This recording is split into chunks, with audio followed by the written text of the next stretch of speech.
Hello good morning student, welcome back to e classes. देखिए बच्चों, इस वीडियो में हम पढ़ेंगे हिंदी व्याकरण का लेसन नंबर 8।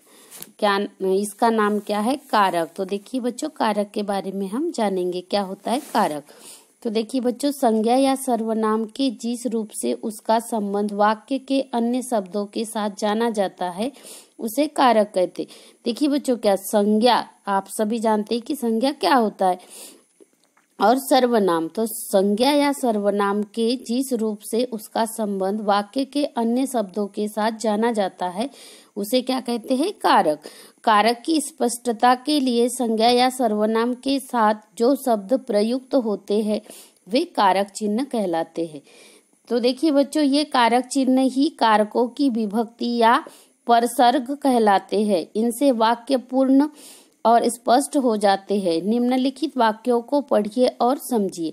देखिए बच्चों, फर्स्ट है, दादी ने कहानी सुनाई, यीशु कुत्ते को रोटी डाल रहा है, चित्र में ब्रश से रंग भरिए, निक्की ने यीशु के लिए राखी खरीदी, गिलहरी पेड़ से उतरी, यह पंकज की दुकान है, उसकी गेंद कुएं में गिर गई, अरे शोभित, क्या तुम्हारी माताजी घर पर है? तो देखिए बच्चों, वाक्यों में संज्ञाओं का क्रिया से संबंध बताने के लिए कुछ चिन्हों जैसे ने, को, से, के लिए, से, अलग होना, की, पर का प्रयोग किया गया है।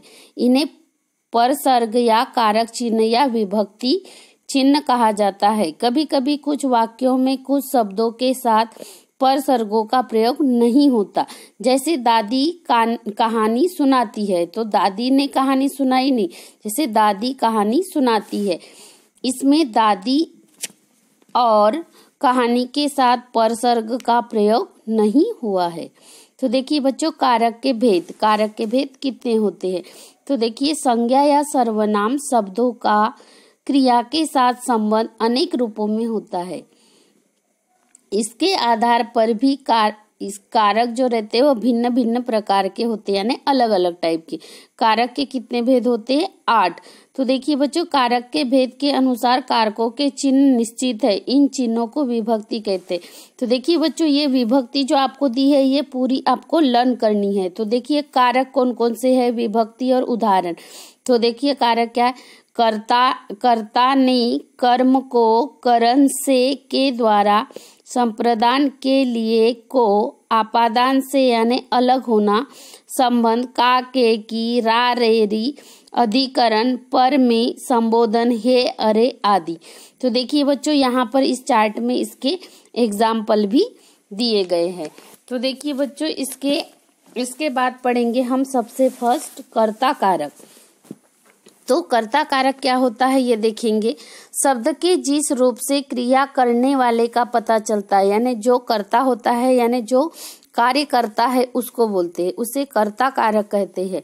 उसकी विभक्ति ने है। कौन सी है? ने। जैसे ममता ने सब्जी काटी, तो सब्जी काटने की क्रिया को करने वाला कौन है? ममता।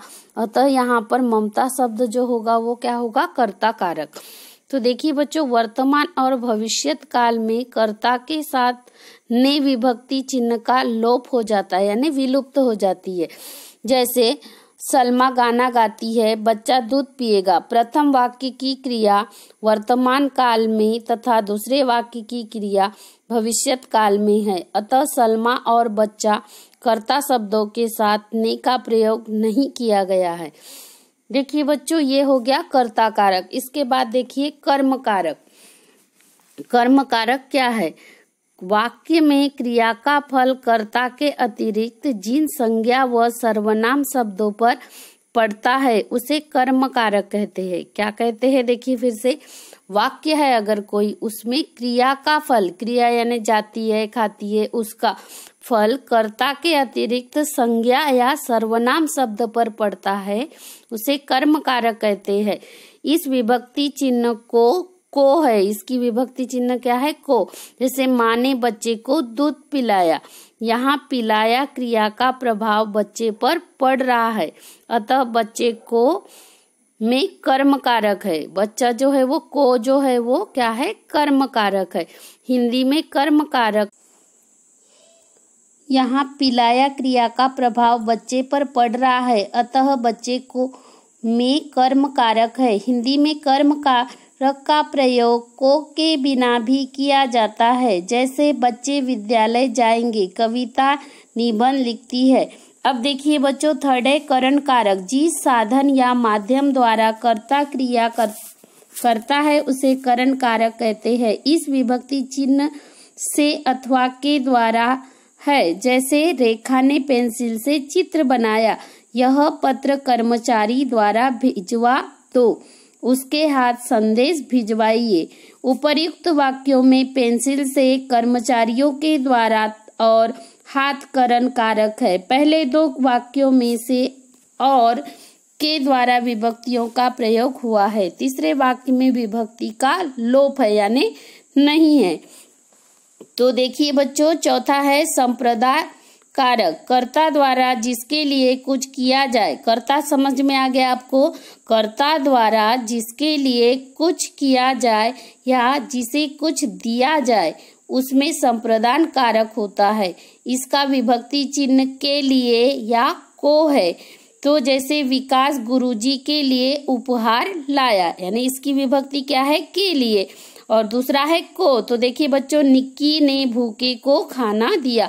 विकास किसके लिए उपहार लाया? गुरुजी के लिए। तो इसमें क्या कारक होगा? संप्रदान कारक। उसी प्रकार दूसरे वाक्य में खाना किसको दिया गया? भूखे को। तो इसमें भी क्या है? संप्रदान कारक है। अब देखिए बच्चों, कर्म कारक और संप्रदान कारक में अंतर। दोनों कारकों में को परसर्ग का प्रयोग होता है। संप्रदान कारक में देने का भाव मुख्य होता है, जबकि कर्म कारक में क्रिया के प्रभाव का भाव होता है। जैसे दादी जी ने प्यासे को पानी दिया, यानी कि देने का भाव प्रकट हुआ। और तो ये कौन सा होगा? संप्रदान कारक। और इसी का दूसरा एग्जाम्पल देख लीजिए, अध्यापक जी ने रवि को बुलाया। तो दोनों को का अर्थ अलग है, यानी कि इसका प्रभाव कर्म पे पड़ रहा है। अब देखिए आपादान कारक। जिस पद से किसी व्यक्ति या वस्तु के अलग होने का भाव। देखिए बच्चों, आपको आपादान कारक में कोई भी यानी सोचने की जरूरत नहीं है। इसमें क्या होता है? कोई भी वस्तु अलग होने का भाव प्रकट होता है, तो उसे आपादान कारक कहते हैं। इसका विभक्ति चिन्ह क्या है? से है। और वह घोड़े से गिर गया, यानी किसी चीज से उसका संबंध टूट जाता है या अलग हो जाता है। वह वहां से गिरा घोड़े से। तो घोड़े से पद में आपादान कारक है। करण कारक और आपादान कारक में अंतर। दोनों कारकों में से का प्रयोग किया जाता है, अतः इस बात का विशेष ध्यान रखना चाहिए कि जहाँ साधन के अर्थ में से का प्रयोग हो वहाँ करण कारक, तथा जहाँ अलग हो, पृथकता का बोध हो यानी अलग होने का बोध होता है, वहां पर क्या होता है? आपादान कारक होता है। जैसे मैं कलम से लिखता हूँ, तो मैं कलम से लिखता हूँ यानी कि जो यूज में आ रहा है, कोई साधन का अपन उपयोग कर रहे हैं, तो वो क्या होगा? करण कारक। और वह घर से आया यानी घर से निकल गया, यानी घर से उसका संबंध हट गया है, बाहर आ गया है, वो तो क्या होगा? आपादान कारक। अब देखिए बच्चों, संबंध कारक। संज्ञा या सर्वनाम के जिस रूप से एक वस्तु का दूसरी वस्तु के साथ संबंध बताते।